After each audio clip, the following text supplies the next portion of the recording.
Hello, everyone, and welcome to this episode of the Jordan Paris Show. Today, we're going to be talking about a cult that is taking over America. It's taken America by storm. It has all the hallmark traits of a cult. The leaders are never wrong. Evidence to the contrary doesn't matter. People outside the cult are to be ridiculed. And they even have propaganda phrases like follow the science and stay home, save lives, and new normal. If you haven't guessed by now, this is the COVID cult, as my guest today, Tom Woods, would describe it. Tom, welcome. Thank you. Glad to be here. Tom, I know who you are, but briefly describe for my listeners who you are. Well, it's hard to do that without sounding like an egomaniac. So Sure. I'll just say the host of the Tom Woods Show, which broadcasts 5 times a week. Been doing that for 7 years. But I got the audience that listens to that podcast by writing books. I've written 12 books over the course of my life, 2 of them New York Times bestsellers. I got my PhD from Columbia University, my undergraduate at Harvard. So I have a lot of establishment credentials, but I'm not sure the establishment would, I don't get invited to the cocktail parties. For sure. There's so much I want to talk about today. COVID is what's dominating everyone's life nowadays. So I have so many questions that we're going to get to. Let's just start. What do you think when you hear follow the science? What comes to mind, Tom? Well, I think if you'd asked me that 20 years ago, I wouldn't have had any particular thought. I think I would have thought of Francis Bacon and the primitive version of the scientific method. But today, it's everybody, I think, with a functioning brain recognizes that it's become a propaganda term because it means follow my science, follow what I think the science is. And right. the fact that the same people who tell me to follow the science are also yelling at me from across the street to wear a mask while I'm jogging reminds me these people have no business telling anybody to follow science. So, I find the most crazy superstition about how the virus spreads from them. I don't. Okay, Tom, I swear to God, they're the paranoia. There are people that must think the virus is just some boogeyman floating around in the air.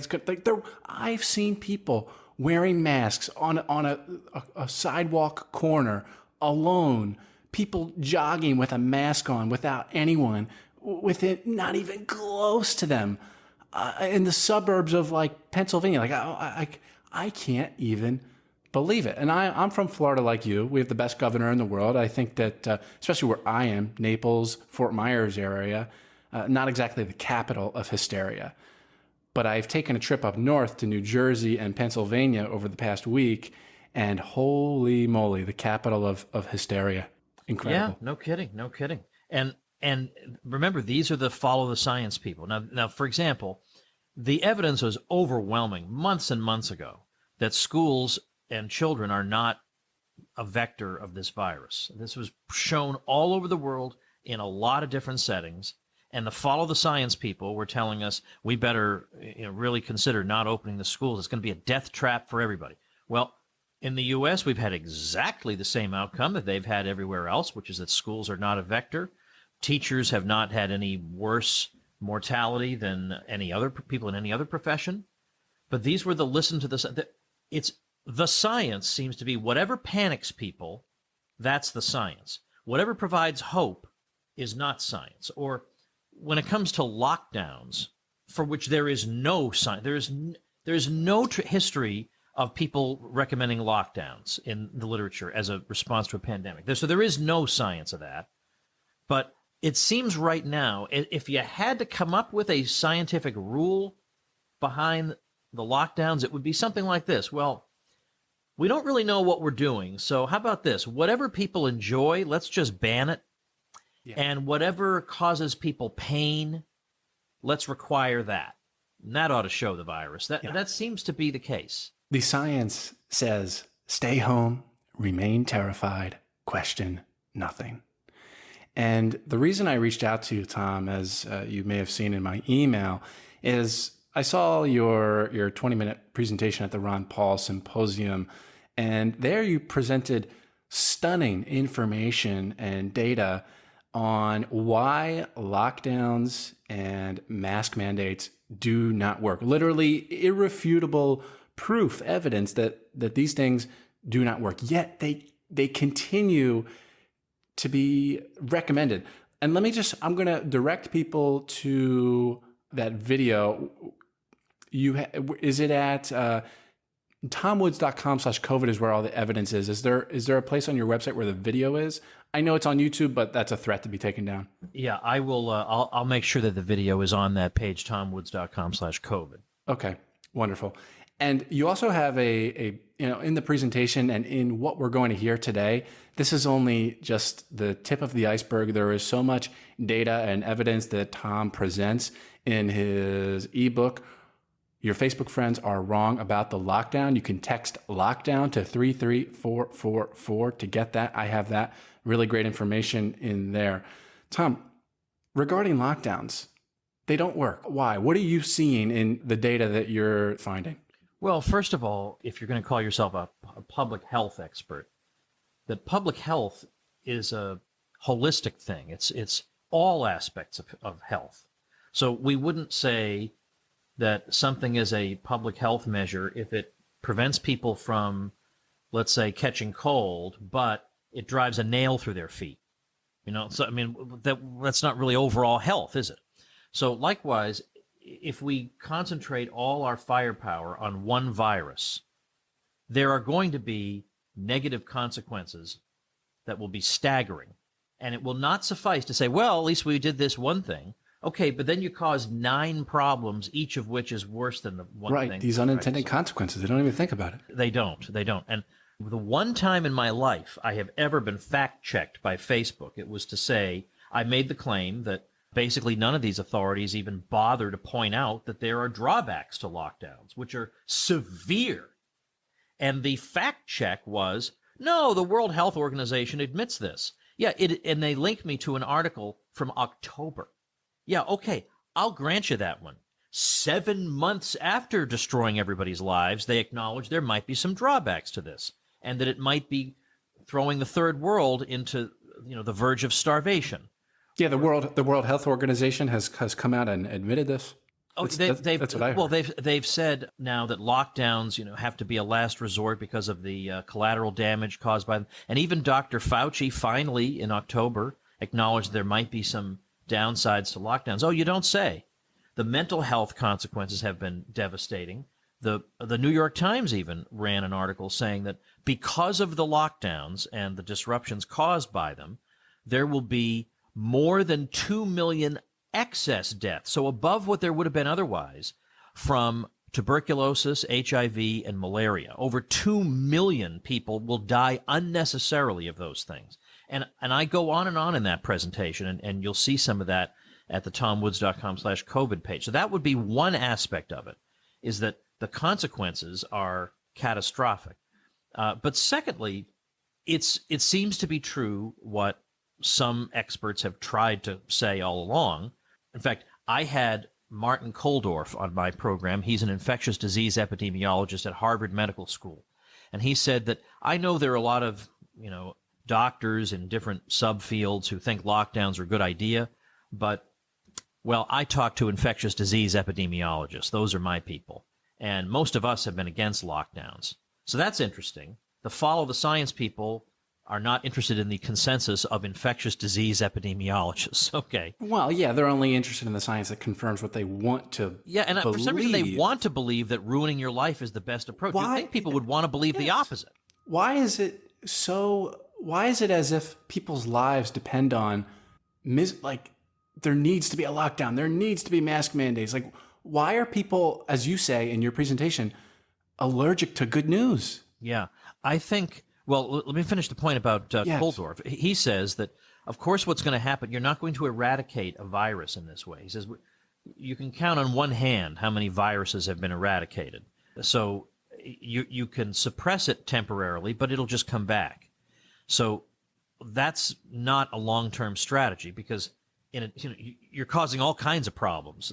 You're causing deaths from other diseases and other causes because the hospitals are prioritizing people with this one. And I mean, you can just go on and on and on. Obviously, the poorest have the most difficult time. And obviously, if you're affluent, you can sip your coffee in the comfort of your home office, but that's not a luxury that a lot of people have. And we're acting as if those people don't even exist. So he says that, look, ultimately what we need is for, I mean, it is going to spread. There's no way you're going to stop the spread of a virus like this. You can't. So what you can do is try to limit the kinds of people who get it. So as long as it's going to spread, make sure the people who get it are the ones who are overwhelmingly likely to recover. There is a 1,000-fold difference in mortality in the youngest versus the oldest groups when it comes to this virus. So if you want to make extra provision for the elderly, you should do that. But other people should resume their lives because, well, what are we on this planet for anyway? Not to sit home and stare at the wall all day. Right. So anyway, you stay home, you got the lockdown, you get the mask mandate, but you're sitting at home to do what?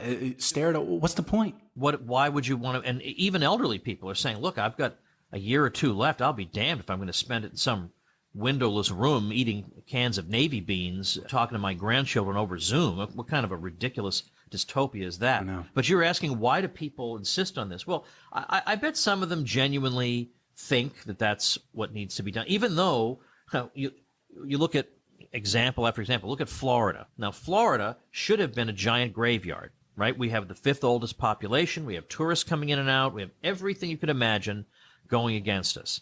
And we have a state that is 100% open. There are no restrictions of any kind. It should be a catastrophic disaster in Florida. There should be piles of corpses everywhere I turn. Everything should be a, quote, super spreader event, which is the midwit word. And yet that's not the case. I look at states right this minute, blue states, anywhere from New Mexico to Illinois to Wisconsin, that have pushed lockdowns and restrictions and ruining people's lives. And they're much, much worse, much worse. Or if I look at Belgium over the past month and I compare it with Sweden over the past month. Over the past month, Sweden's curve looked like this. And then, so deaths, then flat, and then over the past month, a little hill that looks like this. Anybody can reproduce that chart on any of these chart-generating sites on the internet. So here's Sweden looking like this, and we all know Sweden did not lock down. They went like this, and then this little hill. The little hill... People can't see audio, so describe... Oh, I'm so sorry. I thought because we had the cameras on, that was the reason. So it's a big hill like everybody had. Then it goes flat. Then there's a tiny hill. That tiny hill has given ammunition to every panicker and hysteric in the world to say, look at this. Sweden is getting what it deserves finally. Oh, you can't point to Sweden anymore. Whatever. Okay. Well, number one, Sweden has just slipped out of the top 25 countries for mortality. So that's going to be tricky to keep that panic button pressed. But the other thing is, if I graph for you Belgium right now, you'll see, again, a huge hill at the beginning, then flat, and a much bigger one right now, much bigger than Sweden. Now, do any of them say, gee, how about that? The lockdown country is doing worse than the country that didn't lock down. Maybe we ought to rethink it. They never. It must be they didn't comply. It must be. But Sweden didn't comply because there was nothing to comply with. There were a couple of recommendations made, but that was about it. They didn't close their schools. They didn't close businesses, and they never had a mask mandate. So what's going on here? Well, and you don't get an answer. You do not get an answer. No. I just want to mention the unintended consequences that we were touching on, namely depression, suicidal ideation through the roof. Oh, well. Yes, go ahead. Yeah, well, first of all, the suicidal thing, there are a couple things to point out about that. One's very recent. Maybe you saw this headline just within the past week. And this is a headline, by the way, that is unchanged whether you look at Fox News, CNN, NBC News. They all were running basically the same headline, which was, in Japan, in the past month, they've had more suicides than they had COVID deaths, not just that month, but all year. So suicide is now worse in Japan than the entire pandemic. Then in the United States, I have cited a study by an organization for mental health and human well-being on the West Coast called the Wellbeing Trust, and they did a study estimating how many so-called deaths of despair, excess deaths of despair. Deaths of despair, yeah. More than you would have had otherwise. And that deaths of despair means, of course, suicide, but also alcohol and drug overdoses. And they found in their study a low ball figure and a high ball figure, and they roughly averaged those figures out to a 75,000 excess deaths. But then, of course, there are people who don't die, but they have everything that gave their life meaning taken away from them, everything they built, businesses that are now obsolete because of the panic, that they poured their lives into, that is more than just dollars and cents to them. It gives their lives meaning. Or older people who aren't allowed to hug their relatives anymore. That's a kind of death. It doesn't show up in the statistics, but when you take away a chunk of what gives people purpose in life, you are taking away a chunk of their life. Yeah, but the science doesn't care about those lives, Tom. And that's another thing, the so-called science. Science in quotation marks, does not answer philosophical questions. And there are philosophical questions here about what should we value and what is human life all about. And obviously these people have made a value judgment. They think that trying to save people with COVID is more important than those people in the developing world. They've made a judgment call, whether they admit it or not. But science can't tell you that. Yeah. Your own philosophical first principles have to tell you what priorities to set and whether taking away however many lives from people, however many years of people's lives is worth saving another. I mean, there's no science, there's no test tube that's going to have that answer in it. And likewise, it's not like Dr. Fauci took a class in college teaching him, well, if you lock everybody in their houses, you're going to have a rise in suicides and more cancer deaths than you would have had otherwise because of missed screenings, and supply chain disruptions will lead to this much starvation. So here's how you balance the one thing against the other. There's no class that teaches that. These issues are very nuanced. It's not like, oh, let me just press a button and the virus will be over. I'll just push the lockdown button and it's way more nuanced than that. Way more nuanced than that, because society is a very complicated thing. It can't be taken apart and put back together like Tinker Toys. But the key thing is, it's not like there's some scientist with the answer. No scientist was trained for this. So we have to, as informed, moral individuals, make our decisions. Yes, and I believe in that. And the problem comes in where the government and these authoritarian dictators like Emperor Murphy, Emperor Cuomo, and Queen Whitmer are making these decrees of how, and telling us how we can and cannot live our lives. Like, I got it, man. Like, I'm good. I can do it. And of course, the key problem here is how many members of the general public are just going along with this. And I have to say that surprised even me. I really thought in the beginning it was okay. I think I was totally cool with following the rules the first couple of months. Now I'm done playing the game. Yeah, I mean, I could imagine if somebody asked me, like a real expert, trustworthy person, saying, look, we don't know exactly what we're dealing with this virus, and we don't know how lethal it is, but our worst case projections are very, very extreme. So, yeah, probably in the long run, it's not going to make an overall difference in mortality, but if you could just give us a couple of weeks to get our ducks in a row and try and prepare ourselves physically and mentally, it would really help. And if they told me that staying in my house would help do that, I would do that, just because I would. In that case, I would just trust them. There aren't months and months and months of evidence to the contrary working against them. In fact, even just the other day, I was very pleasantly surprised to read in Scientific American just a throwaway sentence saying, well, and as evidence continues to mount that these types of public health interventions, by which they meant lockdowns and masks, don't work as well as advertised, we will now have to... Whoa, wait a minute. Now even the science is starting to admit that the science doesn't work? Wow, well, that's something. Let's look at these mask mandates. Right now I'm in New Jersey. I don't have to wear one outside, but this New Jersey, Pennsylvania, like I was saying, really the fear and hysteria capital of the world right now. A lot of people are wearing them outside. In fact, I was at a big outdoor shopping mall in Pennsylvania last week, and I count, maybe 75% of people wearing masks outside with people nowhere near them. And I walk into a restaurant, and thank God at this point they're open. In New Jersey, I've spent a good amount of time here this year, unfortunately. And a lot of the time these restaurants have been closed, and that sucks. But I go into these restaurants and I walk around, man, and I'm just like, I look at all these people wearing masks, and I'm wearing a mask, and we got to talk to each other with masks on. We can't see our our nose or their mouths, and it's just like, I'm embarrassed to be participating in a society like this. I'm like, this is not a society worth belonging to. Like, I don't even want to. I hate this. Yeah. Why are these mask mandates bullshit? Well, at first I was kind of pro-mask, and I also thought maybe the masks are the way out of the hysteria. That maybe we can come out of our houses if we all agree to wear masks. And I would have done that for a little bit. And yes, and as you said, if all it took was wearing masks for 6 weeks, I wish that was it. I wish that would have solved. I would love to do that. I mean, yes. But now it's like masks are like the new vaccine, because the vaccine, now they're saying even after the vaccine, you still should wear masks and social distance and avoid crowds. In other words, fuck that. Avoid all the fun things in your life, which, then at this point, I think it's safe to say we've done everything we can do. Good luck to everybody, but you are not entitled to continue to take years away from people's lives. You're not entitled to do that, especially when, like in some states, half the deaths are occurring in nursing homes, so they're not affecting average people.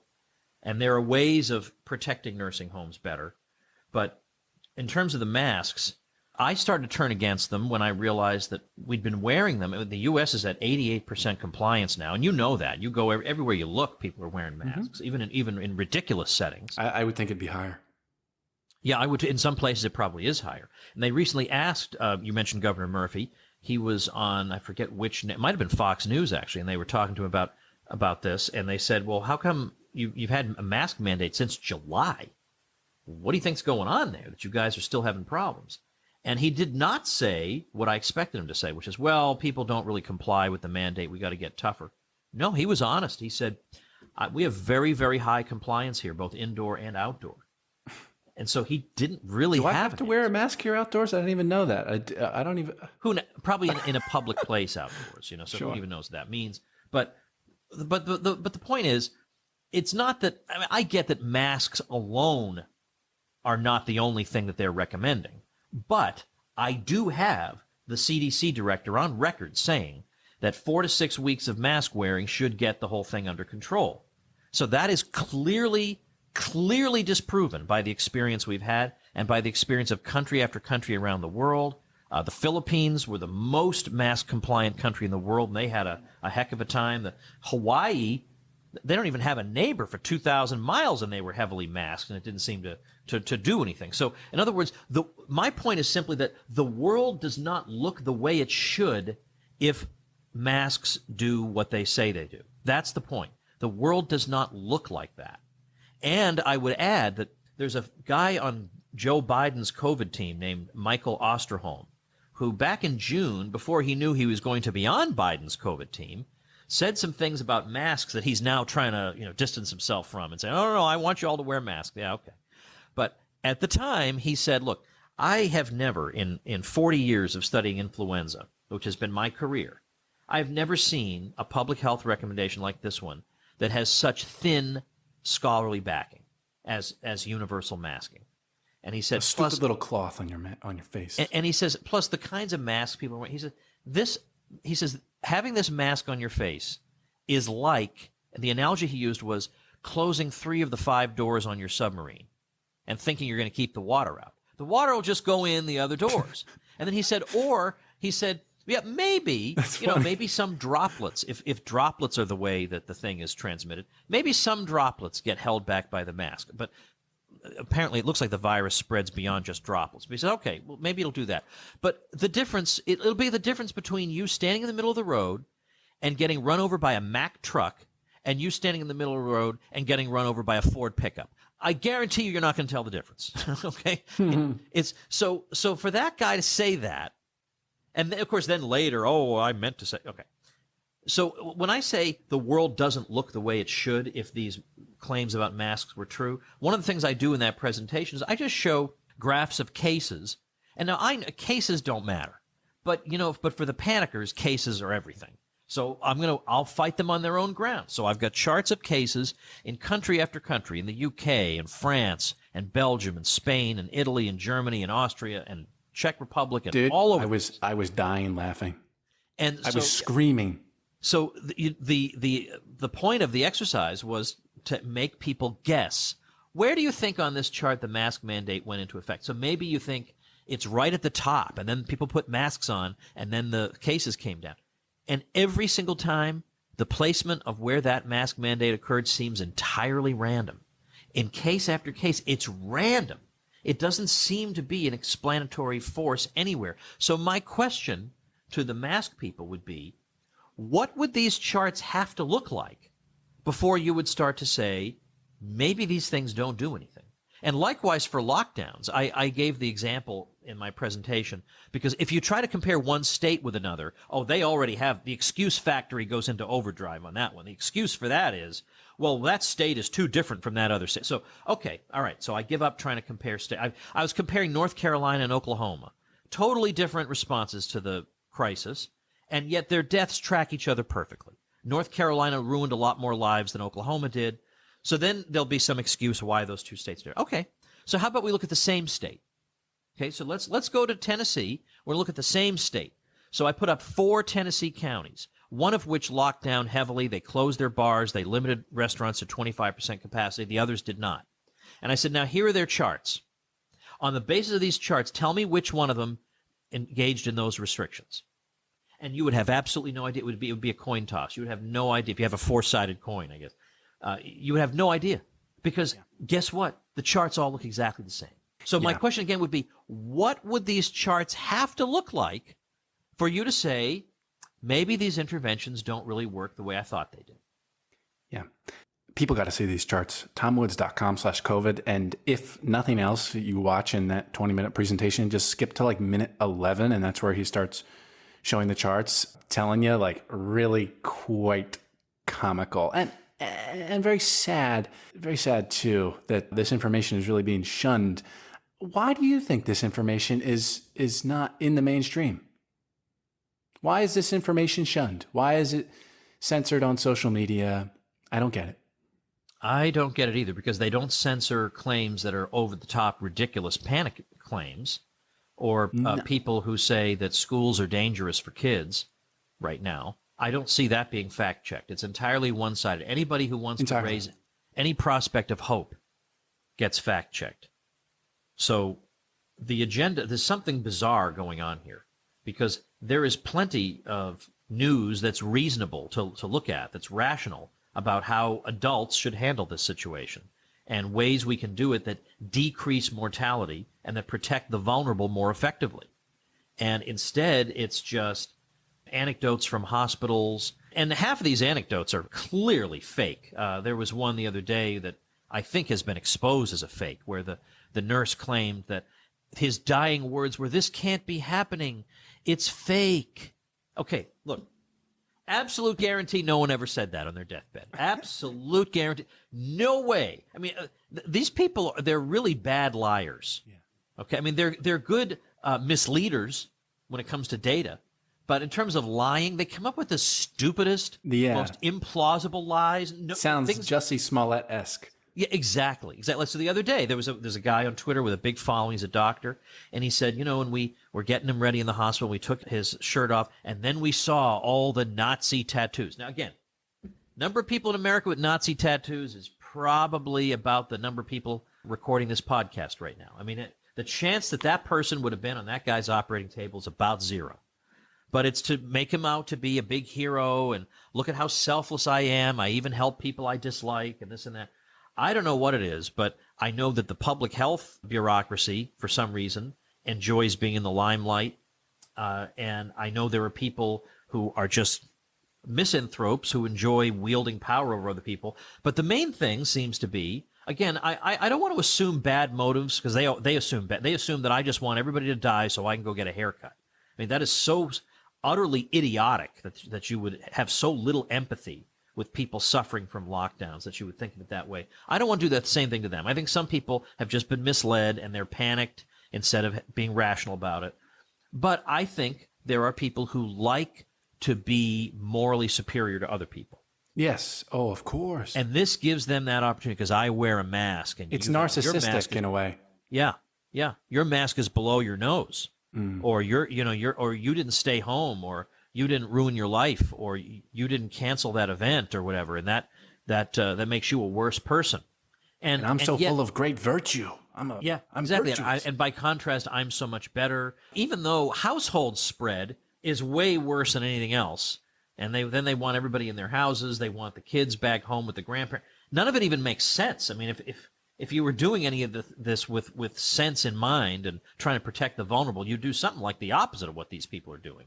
Let the young professionals stay home and work from home, while the old folks at the grocery store go to work. I mean, okay, that's your strategy? Because their approach has been just indiscriminate lockdown instead of age-specific approach. And even then, people should be allowed to make their own decisions about what risks they're willing to take. Tom, what do you say to the person that, and look, I have a friend who, granted, she's a little bit older than me, but her dad died. Dad was like 75, 80, okay. What do you say to the people? And I have to be mindful of that when I record podcasts like this and talk like this on social media and talk about this. What do you say to the person that, I know someone that was 45 or 40 years old and they died? Because there are those stories. What do you say to that, Tom? Okay, well, I won't probably phrase it in the way I would phrase it if I were actually speaking to someone. I'll just tell you the raw data of how I would respond. Sure. First of all, nobody is saying that absolutely nobody dies below a certain age. What we are saying is almost nobody dies below a certain age, and those people who do die are not the average American. They have generally very severe health issues that they're dealing with. That doesn't make their death any easier to take, but it makes our response a little bit more calibrated, properly calibrated. So I would say, if it's a person saying, I know somebody who died, or if it's a person who says, I know somebody who died who was only 45, I would have mostly the same answer, which is, all right, well, I'd like to minimize death overall here. There's no solution. There's no simple, easy solution where nobody dies. Okay, there just isn't. And even if you try some crazy lockdown, somebody's going to kill himself because you ruined his life. So there's no way out of this that doesn't. So what we have to focus on is harm minimization. And that has to be informed not by our own personal experiences, not by anecdotes, but by the facts. Like, for example, if I had a friend who died of cancer, let's say 2 years from now, who would have lived an extra 20 years if the screening hadn't been canceled, that's going to affect the way I think about public health. I'm going to think that all that matters is not missing cancer screenings. But that, although that's important, it's certainly not all that matters. And it's very, very important that we have enough empathy to be able to think not just about our own friends and family, but about the friends and family of other people, because those are just as important, and their health concerns are just as important. And all the people who have died or will die because of the 9 different things that at tomwoods.com/COVID, I link to my blog post, Death by Lockdown. I got 9 different ways people have died, or their deaths are baked into the cake now because of this. Those people are people too. They're just as human as people who are close to you. And the loss of those people provoked just as much sorrow as your loss provoked. So it's very, very important, even though it's very tempting because of the intensity of the loss, to think that my loss trumps everybody else's. This is one of those times that we have to force ourselves to be empathetic beyond our own circle and understand that all these deaths matter.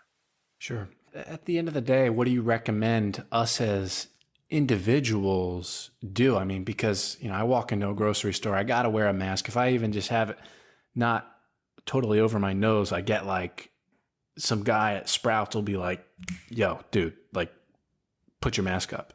Can't even get away with that half the time. And, a lot of these big events, aren't being put on and church, and these things only work when other people do them and other people put on these events, and it's just not happening. Is there anything that people who are done playing the game can do? Well, obviously we can keep trying to spread information to other people, but it's almost like at this point, people have dug in, whatever their position is. The apocalypse people and the reality people have just dug in.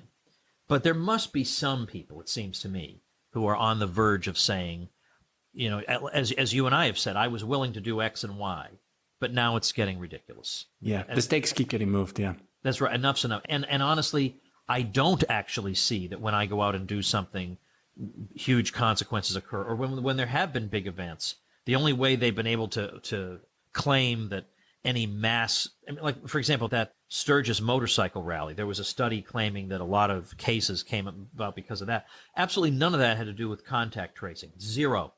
It was entirely models. So they assume certain things about the virus that are false, and then they extrapolate from that to, well, this must have led to a lot of cases. No, look, Florida's death numbers were going like this in the beginning of October. They were going down, consistently down. And then Trump had a rally on October 8th in Sanford, Florida, and the numbers just kept going down. Death kept going down, even the wait 2 weeks nonsense. You wait 2 weeks, the numbers were still going down. So that if the cartoon version of the virus, that we're all susceptible to it equally, all this stuff, if all that were true, there should be piles of corpses everywhere in Florida. There should be. And yet Florida is doing pretty darn well. If Florida weren't doing well, people would be moving out. Instead, they're flocking here. Real estate is going crazy. Yes. If people thought this was a death trap, they wouldn't move to it. I mean, that's a general rule in real estate, I would say. If something's a death trap, people aren't going to move to it. So there are those people, in other words, who have looked around and said, the world doesn't look the way it should if this thing were the way they describe it. And so there are some people who are probably ready to resume. So the thing is, what I've done in Florida is a little different from what other people will do because Florida is so open. But I got a survey in my email from the Dr. Phillips Center, which is a performing arts center in Orlando. And they were saying, look, we want to start thinking about reopening, and we want to know how comfortable are you with the following scenarios. And I just answered super comfortable to all of them. Great. And open right up. So every survey I get of that nature, I just say, no, I'm not concerned. I will take care of my own health. I don't expect other people to look after my health. I'm a responsible adult. I'll take care of my health. Yes. So things like that, but also like wherever there are little bits and pieces of civilization, go patronize it. So Yes. in Florida, we actually have live music again. Mm-hmm. In the small venues where some niche metal bands might tour, so local bands are performing again. So go, be part of that. And yeah, you probably have to wear a mask. Okay, that's because the venue owner is terrified and doesn't know what to think, and I'm willing to overlook that. But that sort of if that's going on, let them know that you want these beautiful parts of life back by going and doing them. And not sitting on the sideline. That would be one thing. And if there are demonstrations, get out there. I mean, Europe is putting us to shame. We're supposed to be so much better than Europe, and we seceded from Europe, and we're in favor of liberty. They're the ones filling city squares with people demanding an end to this craziness, not us. Beautiful. What's the moral of the story, Tom? Live and let live? Geez, the moral of the story is you got to be careful who you choose as your so-called experts, because they think that because they're knowledgeable about one small sliver of science, that they have all the answers to life itself. If I was misleading, if I was intellectually dishonest, I could have introduced you today as Dr. Tom Woods because you have a PhD. I'm not going to do that, though.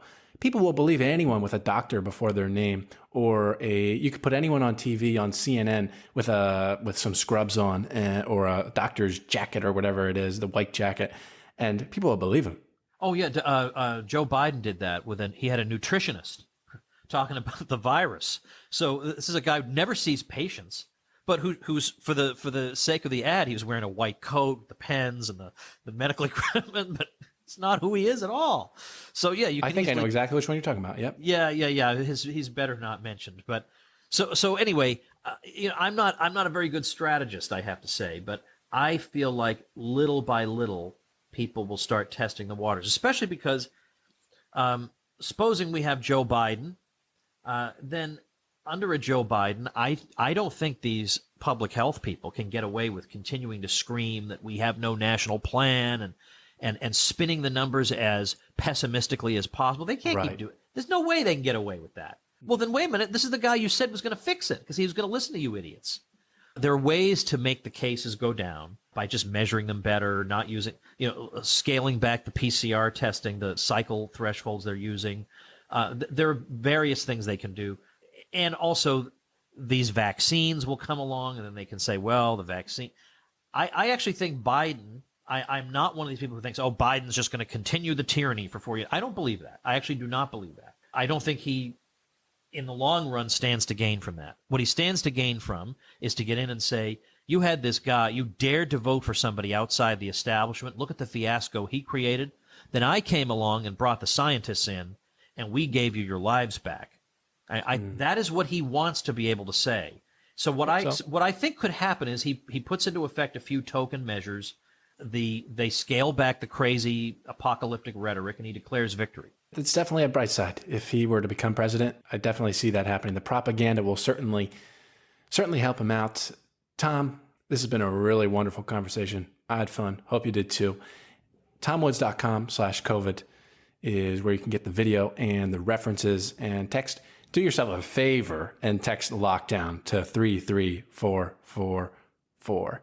I have it right on my phone. It's like pinned to my home screen on my iPhone. So, Tom, thank you. There you have it, my friends. This has been another episode of the Jordan Paris Show. Now, if you enjoyed today's episode, there are a couple of things that you can do.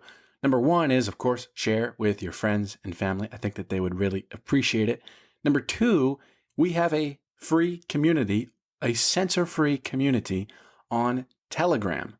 You can join that group at jordanparis.com/group. I'd love to meet you. And lastly, your voice is powerful and it is important. And if you'd like to use your voice and start your own podcast, I'd love to help you out. jordanparis.com/course is where you can find my free course on how to become a rockstar podcaster. That's all. Thanks everyone for listening, and I'll catch you on the next episode of The Jordan Paris Show.